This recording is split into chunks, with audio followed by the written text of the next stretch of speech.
السلام علیکم دوستوں، میرا نام ہے محمد احسان اور آپ دیکھ رہے ہیں اقرا ٹی وی۔ ابن جریر بیان کرتے ہیں کہ حضرت ابراہیم علیہ السلام ایک راستے سے گزر رہے تھے تو انہوں نے دیکھا کہ راستے میں ایک مردہ گدھا پڑا ہوا ہے جس کا گوشت نوچ نوچ کر درندے اور پرندے کھا رہے ہیں۔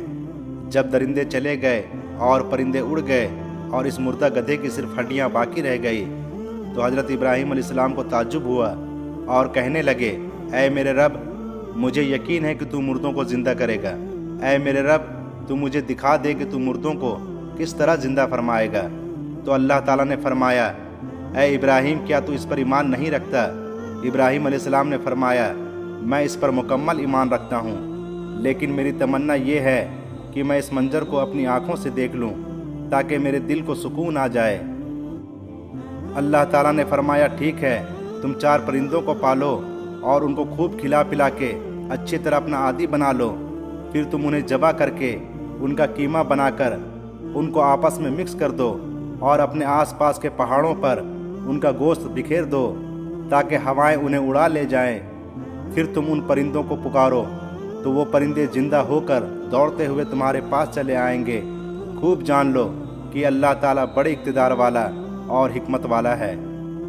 حضرت ابراہیم علیہ السلام نے اللہ سے کیوں کہا کہ مجھے دکھا کہ تو مردوں کو کس طرح زندہ کرے گا؟ اس سوال کی بہت سی وجوہات تھی۔ ایک تو یہ کہ یہی دلیل آپ نے نمرود مردود کے سامنے پیش کی تھی، تو آپ نے چاہا کہ علم الیقین سے عین الیقین حاصل ہو جائے کہ جانتا تو ہوں لیکن دیکھ بھی لوں تاکہ میرے دل کو سکون مل جائے۔ صحیح بخاری شریف میں اس آیت کے موقع پر ایک حدیث ہے کہ رسول اللہ صلی اللہ علیہ وسلم نے فرمایا، ہم ابراہیم علیہ السلام کے مقابلے میں شک کرنے کے زیادہ حقدار ہیں، جبکہ انہوں نے کہا تھا کہ میرے رب، مجھے دکھا کہ تو مردوں کو کس طرح زندہ کرتا ہے۔ تو کوئی اس سے یہ نہ سمجھے کہ ابراہیم علیہ السلام کو اللہ کی اس قدرت پہ شک تھا۔ اس حدیث کے بہت سے جواب ہیں، جن میں سے ایک یہ ہوگا کہ ہم ابراہیم علیہ السلام سے کمزور ایمان والے ہونے کے باوجود اللہ کی قدرت پہ شک نہیں کرتے، تو ابراہیم علیہ السلام کو شک کیسے ہوگا؟ ایمان والوں کو اس زندگی میں جو خدمت انجام دینی ہے اس کے لیے تو صرف غیب پر ایمان رکھنا کافی ہے، لیکن نبیوں کو جو خدمت اللہ نے دیا ہے اس کے لیے ضروری ہے کہ وہ اپنی آنکھوں سے ان حقیقتوں کو دیکھ لیتے جن پر ایمان لانے کی دعوت انہیں دنیا کو دینی تھی۔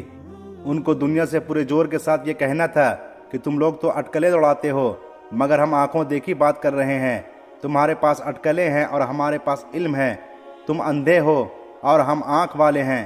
اسی لیے نبیوں کے سامنے فرشتے اپنی اصل شکل میں بھی آئے ہیں۔ ان کو آسمان و زمین کی حکومت کے نظام دکھایا گیا ہے۔ ان کو جنت اور دوزخ آنکھوں سے دکھائی گئی ہے، اور مرنے کے بعد اٹھائے جانے کا منظر ان کے سامنے ظاہر کر کے دکھایا گیا ہے۔ غیب پر ایمان لانے کی اس منزل سے یہ لوگ نبی بنائے جانے سے پہلے گزر چکے ہوتے ہیں۔ نبی ہونے کے بعد ان کو آنکھوں دیکھی گواہی پر ایمان کی نعمت دی جاتی ہے، اور یہ نعمت انہی کے ساتھ خاص ہوتی ہے۔